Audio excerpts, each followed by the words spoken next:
दोस्तों नमस्कार। इंडिया में एक हमारे प्रॉब्लम हो रहा है कि 60 साल और उसके ऊपर वाले लोगों को, चाहे महिला हो या जेंट हो या महिला हो, पुरुष महिला दोनों को 60 साल के ऊपर लोन, हाउसिंग लोन दिया नहीं जाता ज़्यादातर। एकाध कोई बैंक दे रहा होगा तो दे रहा होगा, मुझे नहीं मालूम, लेकिन जो स्पैम कॉल्स वगैरह आते रहते उससे पता चलता है उन्हीं से कि वो 60 के ऊपर लोगों को नहीं देते हैं। ठीक है, क्योंकि शायद उनका फिक्र है कि बंदा गुजर गया तो फिर लौटाएगा कौन उनका पैसा। फर्ज करो किसी को 1 करोड़ का चाहिए और वो 65 का है या 63 का है या 61 का है तो उसको मिलता नहीं है। क्यों?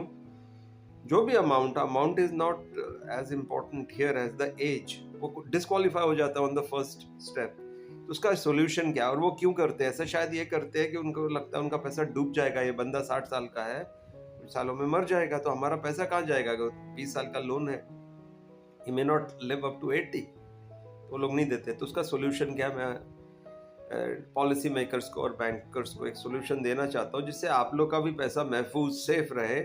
और दूसरा, लोगों को 60 साल जो सीनियर है जैसे मैं हूँ, मुझे लोन वोन तो नहीं चाहिए, लेकिन मैं सोच रहा था दूसरों के बारे में कि उनको लोन कैसे दिया जाए और बैंक कैसे सेफ रहे। उसका एक आसान तरीका ये है कि जब आप उनको लोन देते, फर्ज कीजिए 1 करोड़ रुपए, और आपका जो मंथली पेमेंट है EMI सपोज 20,000, ऐसा है, कुछ कैलकुलेट किया नहीं, ऐसे बता रहा हूँ, 15-20 हज़ार रुपया। तो उसका एक तरीका ये है कि आप सोचते कि अगर ये आदमी 2 साल में मर गया, सिर्फ 4-5 लाख का ही रिकवरी हुई और 80-90 लाख डूब गए, वैसा नहीं होगा। उसका लाइफ इंश्योरेंस निकालिए, term life. Term life insurance सबसे चीप होता है, जिसमें वो जो अगर वो गुजर गया तो आप बेनिफिशियरी बैंक को बनाइए, तो बैंक का फायदा यानी रिकवरी हो जाएगी। जैसे LIC ने किया है, उनको 1 करोड़ का जो आपका लोन है, 1 करोड़ का उन्होंने उसका LIC निकाल के पॉलिसी आपको बेनिफिशियरी बनाया, वो किसी को भी बना सकते हैं। तो अगर उनको कुछ हो जाता है तो आपका जो 1 करोड़ है आपको सीधा LIC वाले दे देंगे, तो आप महफूज हैं, सेफ हैं।